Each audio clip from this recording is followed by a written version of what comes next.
You're listening to the micro version of the Savage Lovecast at savage.love. If you're stuck in a relationship quandary, or if you're looking for sexual harmony, well, there's nothing you can't ask on the Savage Lovecast. In the mid-1980s, when it became possible to get tested for the newly discovered virus, the human immunodeficiency virus that had already killed thousands of gay men and would go on to kill millions of people all over the world, gay, straight, and bi, I got my first HIV test. My boyfriend at the time insisted. I didn't want to do it. I was a little older than he was, and I'd been sexually active for a little bit longer, and my timing was terrible. The New York Times ran its first story about what would become the AIDS crisis in July of 1981. That story had the famous headline, "Rare Cancer Seen in 41 Homosexuals." I'd come out a month earlier, that same summer. A few years later, as more guys were getting sick and dying, my boyfriend grew increasingly afraid, and he had every right to be afraid. I was afraid too. We were all afraid. I was afraid I was already infected, and I was afraid what it would mean to know that I was. The first HIV test became available in 1985. Back then, you had to wait months for your test results, and there was no cure. Finding out you had HIV was like being told there was a ticking time bomb inside you that would go off sometime in the next 2 years. But unlike a time bomb, which would kill you swiftly and relatively mercifully, this viral time bomb, when it went off, was going to kill you slowly and painfully. And there was nothing anyone could do to help you. There was no cure, no treatment, no vaccine. So many guys were testing positive back then in the mid-1980s and killing themselves after getting their results that mandatory counseling was required to get an HIV test. It was nice to know, after everything that happened between July of 1981 and the fall of 1985, after hearing so many hateful things said by religious conservatives, the moral majority as they called themselves then, they were, the moral majority, delighted to see us die. It was nice to know, when the mandatory counseling was imposed, that there were some people out there who didn't want us to die.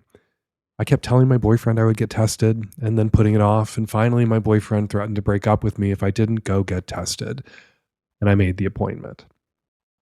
A couple of weeks later, I was sitting in a small office at a gay health clinic in my college town with a very nice woman, my HIV testing counselor, who asked me if I had anything I wanted to live for.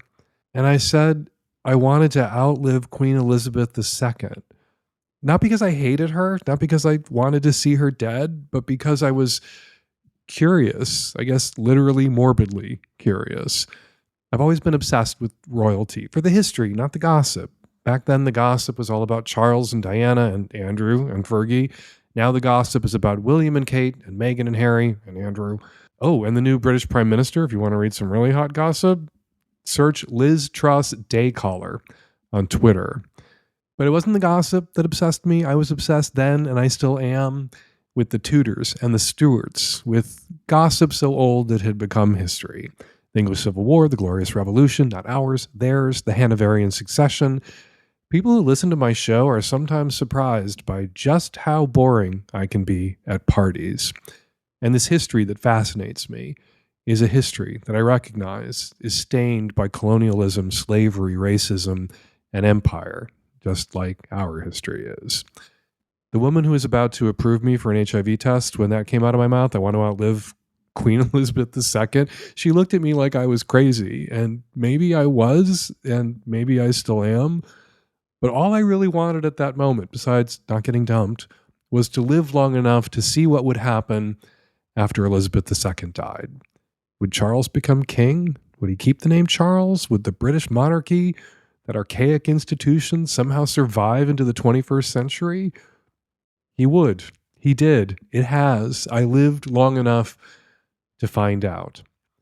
Now, anyone who listens to this show knows that I'm a fan of democracy and that I'm very concerned about the threat the Republican Party poses to our democracy, and knows I am outraged right now and always have been by the anti-democratic elements baked into our political system, the U.S. Senate, the Electoral College, and anti-democratic outrages like gerrymandering and voter suppression. But I am also a little bit of a monarchist. Seems to me hereditary monarchy, constitutional hereditary monarchy, not incompatible with liberal democracy. When you think of a lot of countries lefties like to point to as models, countries with decent housing policies, socialized medicine, better sex education, mass transit, bicycle infrastructure, humane prisons, Holland, Sweden, Norway, Denmark, Spain, Belgium, all monarchies. Yes, Saudi Arabia too, not a constitutional monarchy. No system is perfect.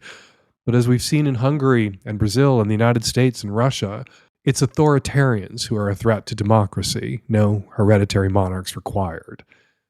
I was negative, by the way, way back then when I got my test results. Still am. Not negative because I did everything right. I was pretty religious about using condoms to avoid HIV, but not perfect. Guys I know who were just as careful as I was got infected. Some died. Most, in the end, though, lived. There's still no vaccine or cure, but there are effective treatments. That said, people are still dying of HIV. If you want to see an example of the real legacy of colonialism and empire and racism, don't look to the people in funny costumes in London announcing the new king, Charles III. Look to HIV death rates around the world. According to the World Health Organization, 650,000 people died of HIV in 2021. The annual death rate from HIV has fallen by nearly 2/3 from its peak in 2004. It's fallen by 68%. But hundreds of thousands of people die every year, mostly poor people, mostly in Africa, mostly in countries, some created by colonial powers, that remain impoverished because of slavery, racism, colonialism, and empire. The fact is, no one has to die of HIV anymore.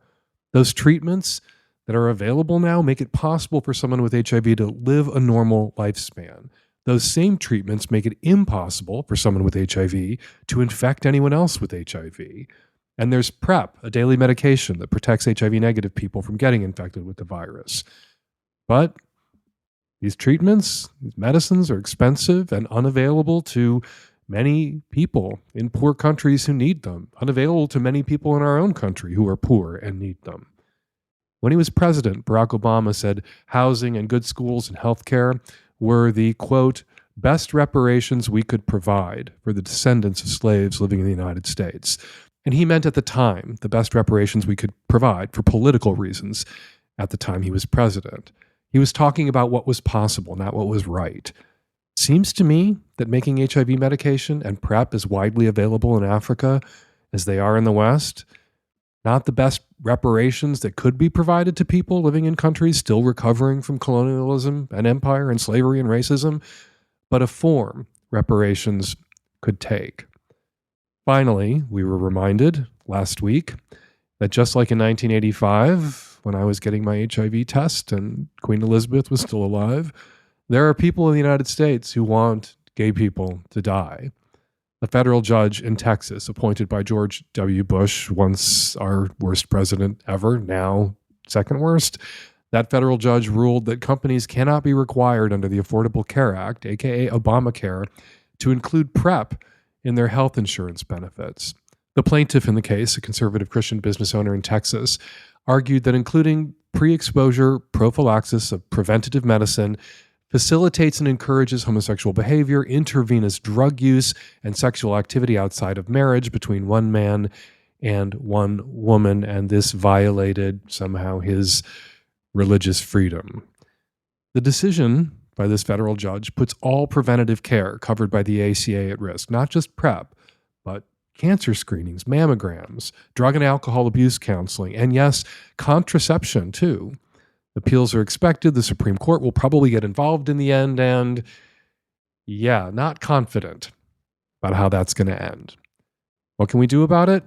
We can vote. You can vote. I know I'm a broken record on this, but you can and should vote for people who will appoint better judges. Vote for Democrats, big D Democrats, even imperfect ones, even ones who will or may have already disappointed you somehow. Because the judges they'll appoint, judges will have to live with for a very long time. This judge in Texas appointed in 2007. Those judges appointed by Republicans, they don't just want to disappoint you. They want to see you and me dead. We're not going to give them that. We're going to outvote them, and together, we're going to outlive them. All right, coming up on the Magnum Savage Lovecast, What You Got with Italian sex researcher Camilla Cenni on her groundbreaking research on monkeys using tools.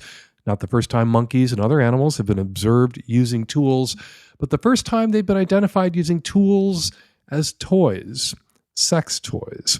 And speaking of sex toys, also for Magnum subscribers this week, we have a new Sex and Politics with Jen Mason, the owner of Wink Wink, the not creepy sex shop in Bellingham, Washington that came under fire from right-wingers over their sex ed classes and the fact that they are an all-ages sex shop.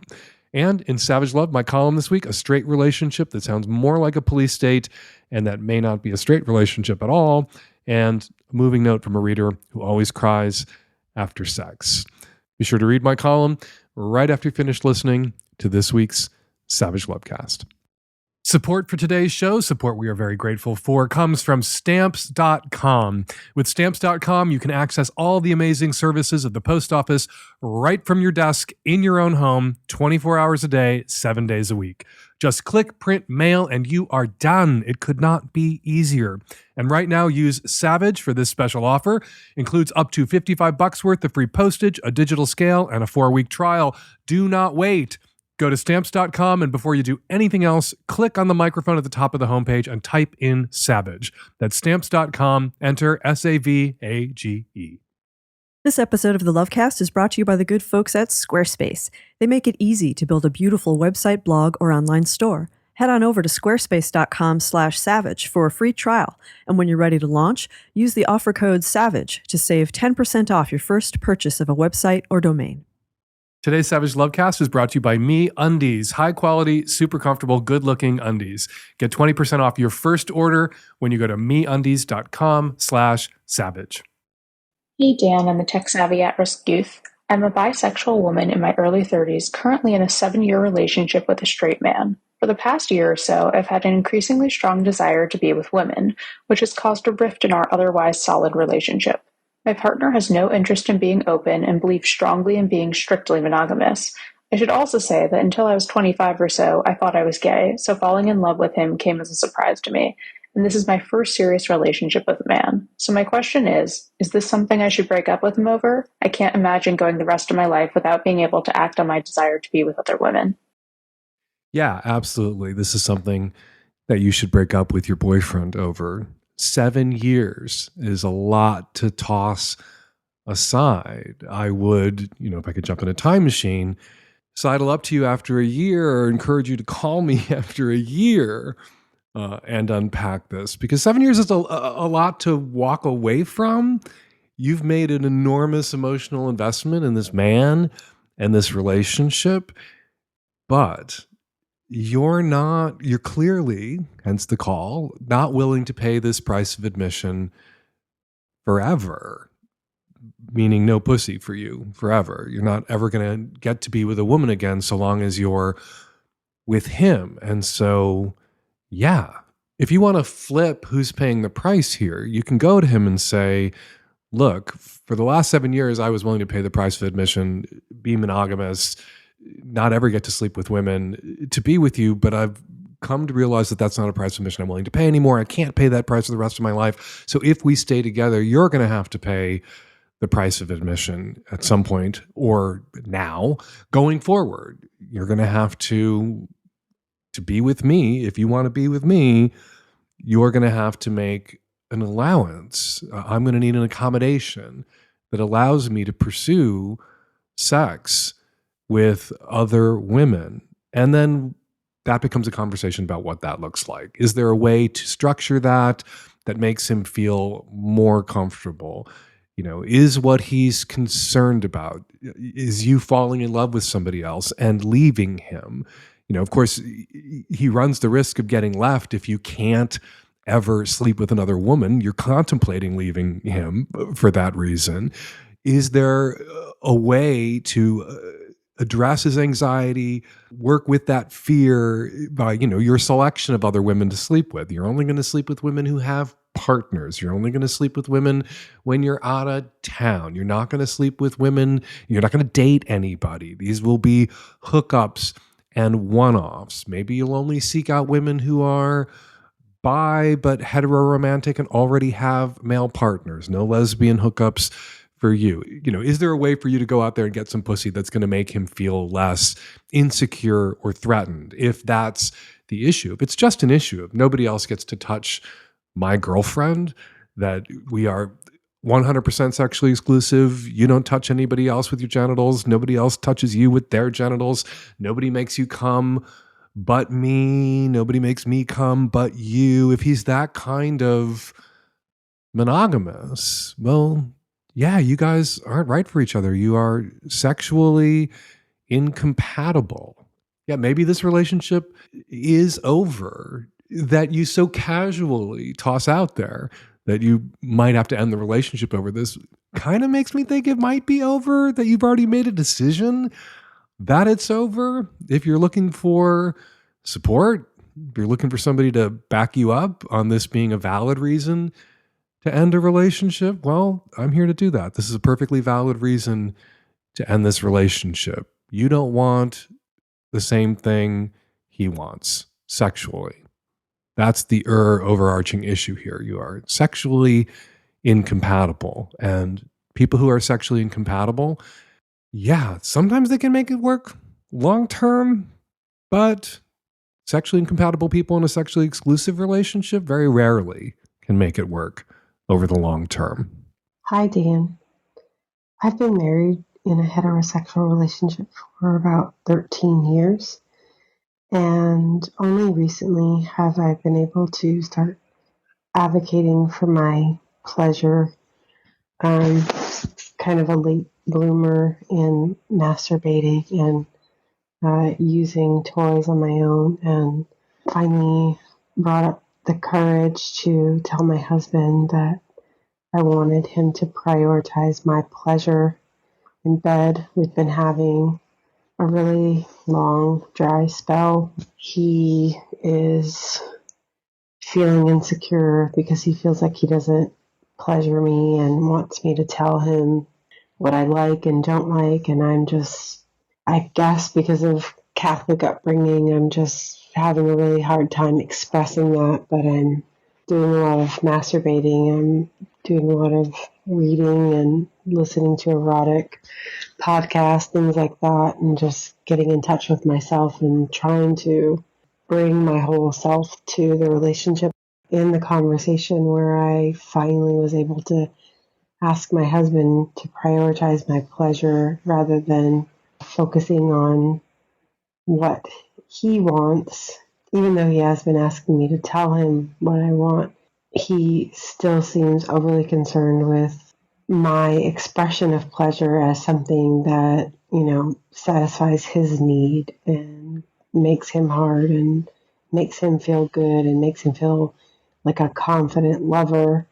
I've asked him to go to sex school online and try to figure out ways to pleasure women. I feel like he's always been sort of like a one-sided lover. But in the conversation where I told him I hadn't had an orgasm in our marriage in 13 years, and I felt like that needed to be a priority, he told me that even though he's ejaculated pretty much nearly every time we've had sex, and I mentioned that, like, you've had the orgasms, I haven't, he told me that I knew nothing about male orgasms, and that even though he's ejaculated, that does not necessarily mean that he's had an orgasm, and that he hasn't just been having a ton of pleasure or orgasms either, and that I don't know anything about male orgasms.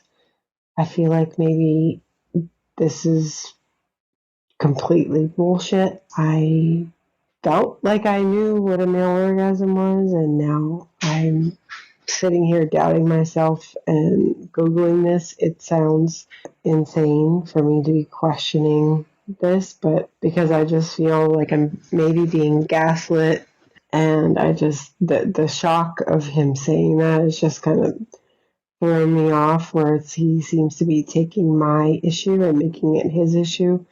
I just thought that I would ask you to weigh in. Honest to God, what I was thinking the entire time I listened to your question was, I hope there's no mention of children, and there wasn't, because What I wanted to tell you after listening to most of your question, and then when I began to root for no kids, no kids, no kids, was to divorce this man-child with the easily bruised ego who's been telling you throughout your entire marriage that he wants you to tell him how to give you pleasure, how to prioritize your pleasure, but only within the constraints of shit that makes his dick hard and gets him off. And you have indeed, for the last 13 years, been getting this guy off, unless you were accidentally milking his prostate or accidentally giving him ruined orgasms, which is a thing the kinksters sometimes do. He's been having orgasms. He's been blowing loads. His ego was wounded. You don't mention whether or not during the entire 13 years you've been together, you were faking orgasms. I assume that you were or could have been.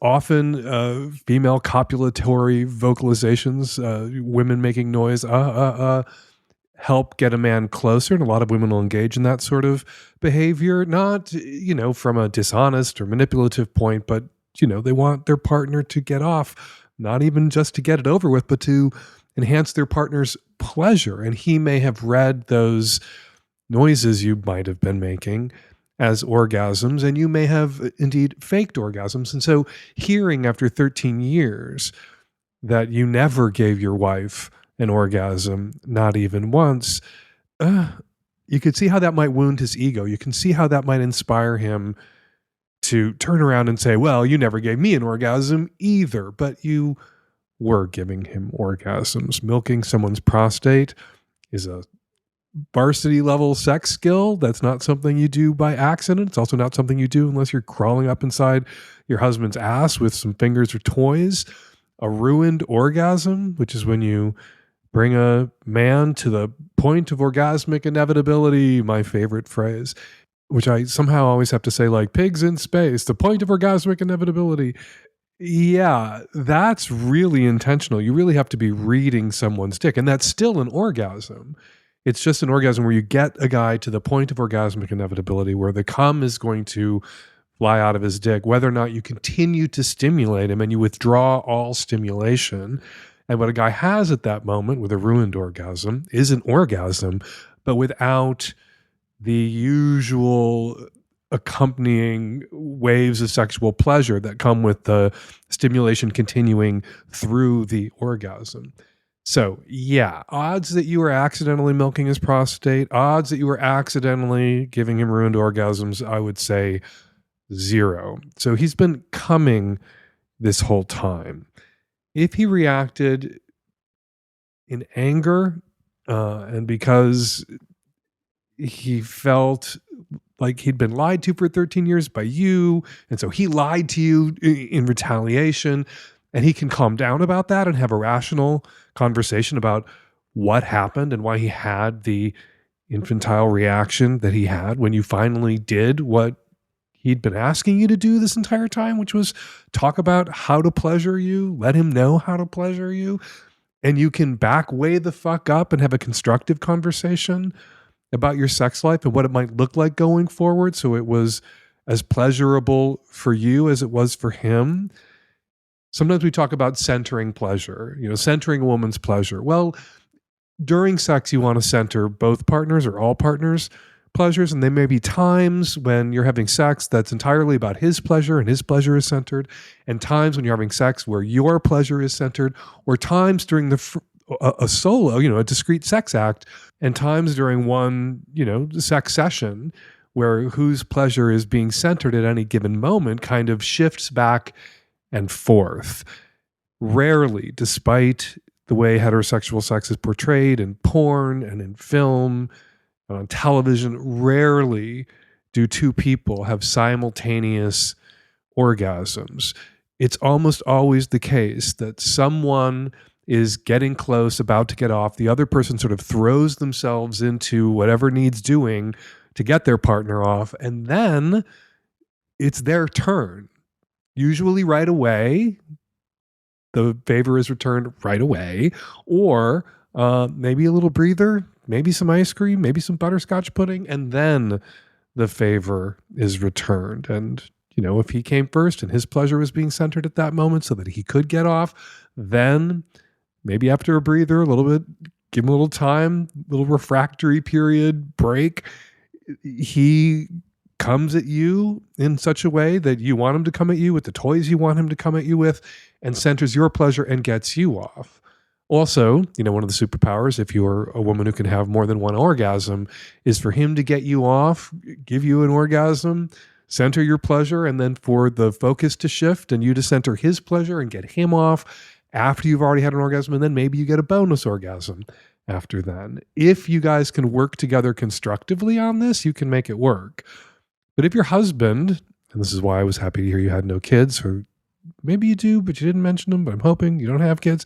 If your husband is one of those men who is so insecure by a woman's capacity for sexual pleasure, and that her capacity for sexual pleasure isn't all about what his dick does to her, that he can't do for you, that he can't ever focus on your pleasure, center your pleasure, and he's going to be an infantile brat and insist you never made him come despite all the ejaculatory evidence to the contrary, yeah, you might want to divorce his ass and go find other guys, better guys, who will sometimes want their pleasure centered, but will also be willing during those same sex sessions at other times to center your pleasure. If your butt could only talk. Oh my God. If your butt could talk, that would be amazing. I would definitely have your butt on my show as a guest. And I'm thinking the first thing your butt would tell me if your butt was a guest on this show is that your butt wants a pair of Me Undies. Me Undies, makers of the most buttery, soft, and sustainable undies, bralettes, and socks in existence. If you've never tried them before, if your butt hasn't had the pleasure, it is a great time to start because they're currently offering their best deal in years. Get 20% off your first order with free standard shipping and free returns when you go to meundies.com/savage. I love the feel of my MeUndies undies and t-shirts. I especially love their lounge pants. I love the look of MeUndies on both my husband, who likes the boxer briefs, and my boyfriend, who likes the briefs. They offer a variety of patterns and styles, from the staid and stodgy solid colors that I require, I am boring, to the ever-changing whimsical prints that my husband prefers. This month, it's cats in space, which the folks at NASA probably don't find funny right now, but literally everybody else does. Seriously, the fabric MeUndies makes their undies, socks, and bralettes from feel as if they were spun from silken clouds. They're guaranteed to be the softest stuff you've ever felt in your life. Their signature micromodal fabric is sustainable, breathable, and stretchy, available in sizes XS to 4XL. They have new colors and prints dropping weekly, so there's always something exciting to check out. Try their free-to-join membership for free shipping on every order with exclusive perks like an item shipped to your door every month, secret sales, and early access to their newest stuff. So, to get 20% off your first order, free shipping, and 100% satisfaction guarantee, that's 20% off your first order, go to meundies.com/savage. Your butt will thank you. Maybe if your butt's a guest on the Lovecast right here on the show, your butt will thank you. That's meundies.com/savage. Hi Dan, I'm a 34-year-old cis gay man from Germany, and I have a question for you considering freysexuality. I'm in a relationship with my boyfriend for 1.5 years, and since you were talking about it in one of your past episodes, I think I might be freysexual myself. In the beginning of our relationship, we were quite sexual and we had a lot of sex. I was totally into him. I was initiating sex, but now I don't feel like that anymore. And it's been an issue in my past relationships as well, that usually my sex drive fades the longer I'm together with my boyfriend. I've raised this issue with my boyfriend and talked to him about freysexuality, but he doesn't really believe it's a thing. So yeah, first part of my question is, how do we actually know it's a thing? And the second part of my question is, what can I do now? I mean, I'm a bit stuck here. I'm just realizing that is a pattern in my relationships. I've raised this topic with my boyfriend. Obviously, he's not very happy about it. He would love to have more sex with me, but yeah, it's hard for me because I don't feel drawn to him anymore as much as I did in the beginning of a relationship. I love him. We are happy together, but our sex drive, or at least mine, is just gone. We know that asexuality is a real thing because the data is in, the research has been done. Frequent guest Dr. Laurie Brodo is responsible for a lot of that research at the University of British Columbia. I don't think I could do a summary of it here. I'm not sure off the top of my head. I recall how you test for or measure the prevalence of asexuality in any given population, but it's a real thing. And it is a real thing that we first became aware of because people began to identify as asexuals. And then the sexual researchers, after some doubters like me expressed doubt about this concept, rushed in to do the research and assure us that it is real. People have begun to identify as freysexual.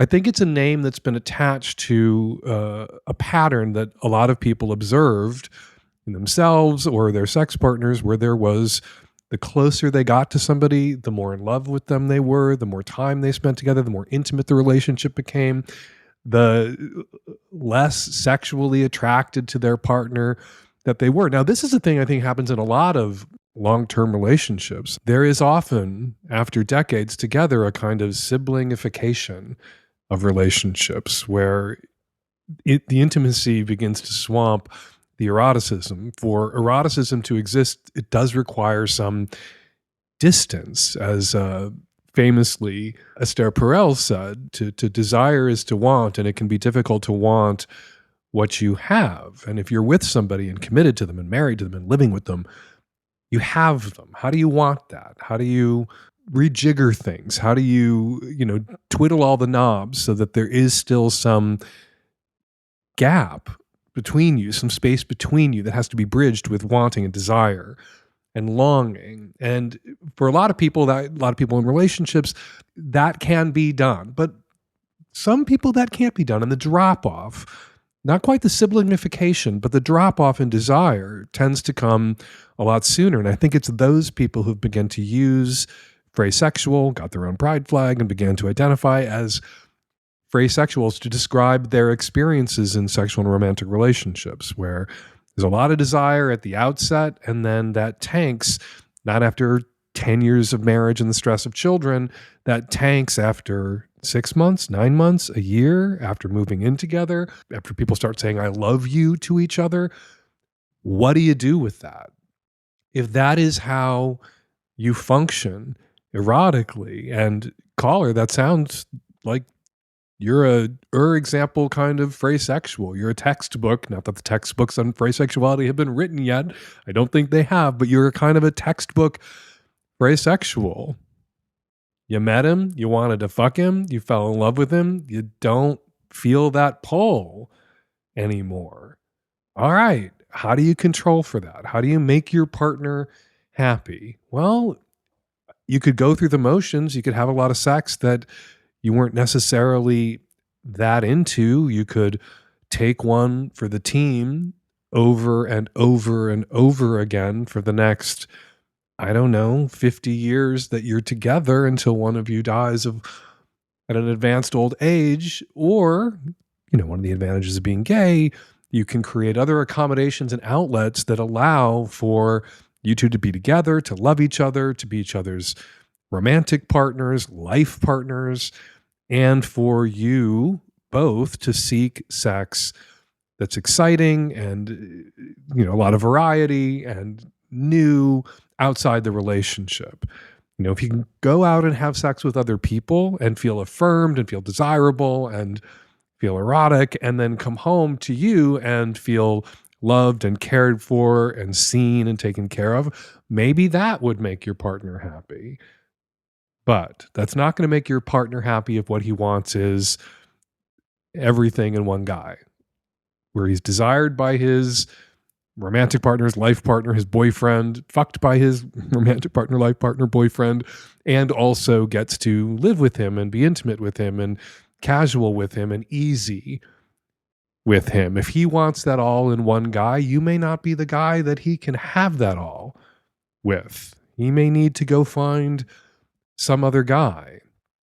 And if he does, and if you find yourself single again, knowing this about yourself, embracing freysexuality as an identity, even in advance of the research or studies coming in to show that it's a real sexual orientation. You already got the pride flag. You don't have to wait necessarily for the research and data. I think you have an obligation to your future partners and to yourself to disclose this. There are guys out there who want loving, committed relationships, but want total sexual freedom and don't necessarily, after that initial burst of new relationship energy and, can't wait to drink a gallon of this new guy's spit and whatever else, who will want, basically a companionate relationship, maybe with a little bit of sex around the edges, maybe, grooving every once in a while on each other during a three-way with somebody else there to heighten the experience. But for the most part, want sex with other people and a lover and partner that they can come back to at home. I've known a lot of gay couples that go out on sexual adventures together, have sex with other guys together, have sex with other guys separately, but roughly the same time or in the same space together, and then love each other very much and go home with each other. And their expectations are aligned. And yeah, that may be what you need. You may need someone whose expectations aren't in conflict with your freysexuality, but in harmony with your freysexuality. You may need to be in a relationship in the future with someone, if you can't work out something with the boyfriend you're with now, if you guys can't transition to a different kind of relationship in the future, if you're with somebody else, you may want to be with somebody who is freysexual like you. For you forward-thinking business owners, the holidays are slowly but steadily creeping up on us. It's smart to prepare for the season now so you can be just a little less stressed out when those holiday orders start pouring in. Luckily, Stamps.com has everything you need to make your life a whole lot easier. It's the 24/7 post office that you can access from anywhere. No lines, no traffic, no hassle. Stamps.com is your one-stop shop for all your shipping and mailing needs. You'll get access to the USPS and UPS services you need to run your business right from your computer. And with inflation on the rise, every dollar saved counts. Protect your margins with major discounts on USPS and UPS rates up to 86% off. If you need a package pickup, you can easily schedule it through your Stamps.com dashboard. And if you're running an online store, Stamps.com works seamlessly with all the major shopping carts and marketplaces. Get ahead of the holiday chaos this year. Get started with Stamps.com today. Sign up with the promo code SAVAGE for a special offer that includes a 4-week trial plus free postage and a free digital scale. No long-term commitments or contracts. Just go to Stamps.com, click on the microphone at the top of the homepage, and enter the code SAVAGE. Hi, Dan. My question is, how many times do you give someone a chance? Talking with a new partner, we have a good relationship over text, video chatting, sexting, all that. But he won't meet me. How much longer do I do this for? Why won't he meet you? Usually when someone is wasting your time, when they're catfishing you, sending you photos, trying to draw you into long, extended text message exchanges that get explicit, that are arousing, that person is basically forcing you or asking you to write erotica for them, bespoke erotica, bespoke dirty stories, starring not necessarily themselves, but some idea of who they wish they were. But the fact that this guy is video chatting with you, in addition to sexting with you, means he's probably not, he can't be using fake photographs. He can't be lying about who he is. So there's some weird disconnect here. You know who he is. You know what he looks like. You're still into him. He knows who you are, knows what you look like. He's still into you, but he wants to keep it online. And there's some reason there. People who just want to swap photos that may or may not be them and get into endless DM exchanges or text exchanges.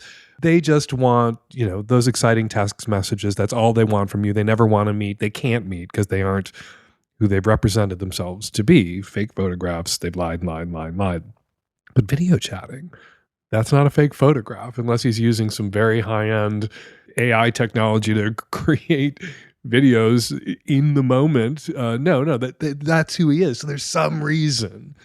Maybe he's married. Maybe he's not where he has led you to believe he is in the world, and meeting isn't possible, and he doesn't want to tell you that yet. But there's some reason that he is now, not initially, but now, wasting your time and frustrating you because he's refusing to meet.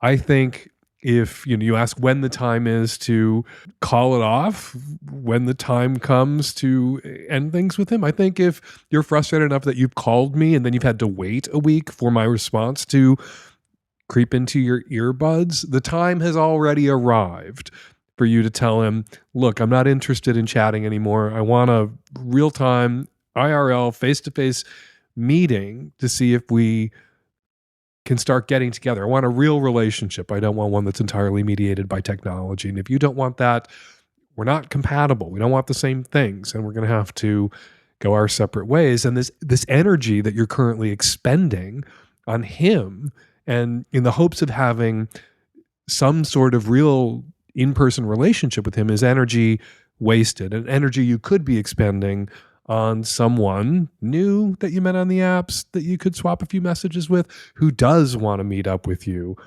in person and not just sext with you or have dirty video chats with you, but have dirty, hot, sexy sex with you in person, in your person, on your person, near your person. Yeah, the time has come to cut this guy off, even though we don't know what's going on with him. Maybe you threatening to cut him off is going to be what he needs to hear to show the fuck up at a coffee shop and meet face to face. But if you don't just threaten, but actually cut him off, and he doesn't then immediately pivot to, all right, let's meet, to block him. Don't waste another moment's thought on him. Go find a guy who wants to swap a few photos, share a few text messages, and then make a date. This episode of the Savage Lovecast is brought to you by Squarespace. Squarespace is the all-in-one platform for building your brand and growing your business online. Stand out with a beautiful website, engage with your audience, and sell anything. Your products, content you create, even your time. Here are just a few of the many features you'll get access to. Appointment scheduling. If your business requires booking and scheduling, Squarespace has the feature for you. Clients can easily see your availability or reschedule if needed, taking the hassle out of coordinating calendars. Email campaigns. You can stand out in any inbox with Squarespace. Collect email subscribers and convert them into loyal customers. Start with an email template and customize it by applying your spicy sauce ingredients like site colors and logo, maybe jokes. Built-in analytics measure the impact of every send. And speaking of analytics, it's time to get serious. Learn where your site visits and sales are coming from and analyze which channels are most effective. Improve your website and build a marketing strategy based on your top keywords or most popular products and content. Were you planning on programming all this yourself? No way you weren't. Squarespace has got you. Head on over to squarespace.com/savage for a free trial. And when you're ready to launch, use offer code SAVAGE to save 10% off your first purchase of a website or domain. That's squarespace.com/savage and use the offer code SAVAGE. Hi, Dan. My boyfriend and I want to engage in a bi-curious MMF threesome, and we are having such a difficult time finding a man to do this with. We have had several almosts with potential meetings and get ghosted every time. I'm just wondering, is this an impossibility? Because that's how we're feeling. Everyone who's still looking and hasn't found what they're looking for yet thinks it's impossible, that they'll never find it. Perfectly vanilla single women will tell you that it's impossible to find a good, decent, dateable man in their age range in whatever city they live in. You'll hear that Los Angeles is a terrible place to date, and San Francisco and Seattle and Portland, Chicago, wherever single people happen to be being single at any given moment, those single people will tell you, men and women, gay and straight, that it is impossible to find anyone. Then you add kink not that I think an MMF three-way is particularly kinky, but you add that layer of kink and it, increases the degree of difficulty in finding that person. People searching for vanilla romantic and sex partners will get, ghosted several times in a row by people they met on an app and then it didn't go anywhere and think, oh, it's impossible. Somebody searching for a bi guy that they think is hot, that they feel good about, and that is up for, attracted to both of them, a couple searching for that bi guy, and down for whatever, you two want to put on the menu for that night. That's going to be a little bit harder to find. You'll have maybe more than several ghostings or several, interactions that went nowhere. You just got to stick it out. It's not impossible. The world is full of people with incredibly niche sexual interests, kinks, desires, who, thanks to the internet, which is a horrible thing that's destroying democracy, and fuck Mark Zuckerberg, the internet has done one really great thing. It's made it possible for people with niche sexual interests or unique and special sexual desires to find partners for an adventure for one night, and also life partners for a lifetime's worth of adventures who share their niche sexual kink or desire. So yeah, it is not impossible. If you're a regular listener to the show, I'm sure you've heard calls in the past from couples, or sex success stories back when we were doing those, from couples who were looking for a third, another woman for a WWM three-way, or another man for an MMF three-way, or someone into cuckolding, someone into hot wifing, someone into, plushies or rubber gimp suits, or crazier kinks, higher degree of difficulty kinks, more varsity level kinks. And they found those people. And they didn't find them because they gave up after 3 interactions that went nowhere. So if this is something you and your partner, you and your boyfriend really want to experience, you're going to have to do the time. You're going to have to make the investment of energy and effort. And then when you find the right guy and it's going great and you're having that MMF three-way, that bi-curious MMF three-way, and your boyfriend is getting to get his dick sucked by a dude for the first time, or suck a dick's dude for the first time while he eats your pussy, whatever it is that you're imagining, and it's happening, yeah, the grief and the frustration of all the guys who ghosted on you is going to melt away. And all of that effort in that moment will have been so worth it. You won't even remember having made that effort, because the beauty and joy and sexiness and pleasure of that experience is just going to erase those frustrations from your hard drives. You won't even remember having made this phone call. All right, before we get to this week's listener response calls, let's read some listener tweets. Pete, the mostly pantsless tweets, we will understand if America's premier monarchy stan at Fake Dan Savage is late with the Savage Lovecast next week. Got it in on time, Pete. A little long, that intro, but on time. And to be clear, monarchy stans aren't exactly sad when kings and queens die. We're kind of fascinated. Astrobabe tweets, how about, no, I don't like people touching my face, exclamation point. A lot of people took issue with my advice for the guy who called in about non-consensual gay beard touchers. People thought I should have suggested mace or a taser, but it was the husband calling in, the non-bearded husband, and the bearded husband, the person whose face was touched without his consent, he said to his husband he would tell people not to do it, presumably if they were reaching for his beard, if his husband and I together could come up with a fun and friendly way to say that. Shouting, no, I do not like people touching my face, or, of course, tasing someone as they're reaching for your beard. Neither funny nor friendly. So, not the advice I could have given the parameters of the question that was put to me. And finally, Kate Siegel tweets, at Fake Dan Savage played my listener response call on the Savage Lovecast this week, which means I'm one step closer to my ultimate goal of being a guest on the podcast. Put me in, coach. All right, Kate Siegel, I played your listener response call. Now I've read your tweet. Kind of going to have you on the show, I suppose. Check those DMs. Kate. All right, if you want me to read your tweet on an upcoming episode of the Savage Lovecast, be sure to include the hashtag Savage Lovecast.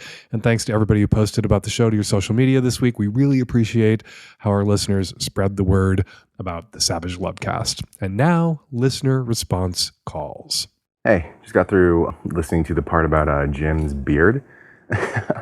There is actually a tactful lie you could employ here if you were comfortable with that. Basically, something along the lines of, I think it's a really nice beard, yeah? So something along the lines of, oh, this takes a lot of like oils to get exactly right.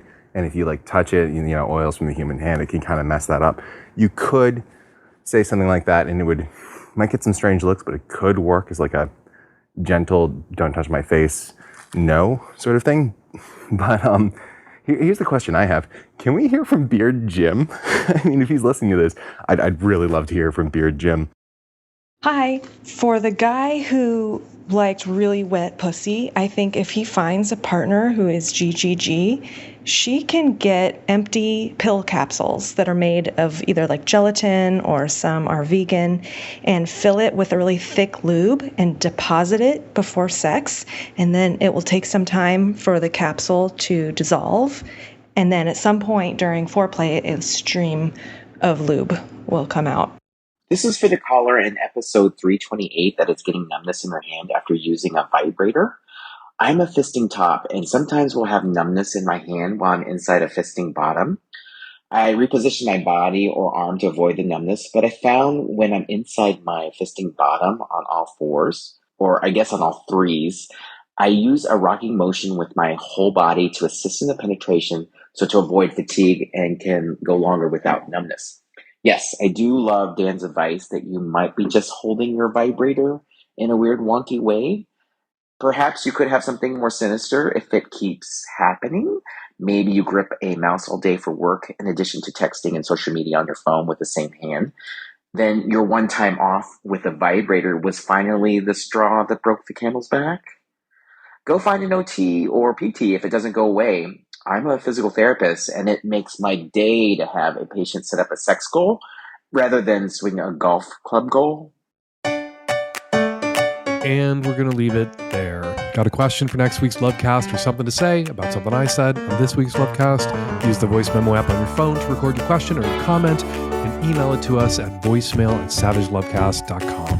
You can also call us at 206-302-2064. Pittsburgh, Cleveland, and Minneapolis. The Hump 2022 Fall Tour is headed your way this weekend. You're up next, Kansas City, Victoria, Atlanta, and Los Angeles. We're also streaming Hump 2022 every weekend until October 16th.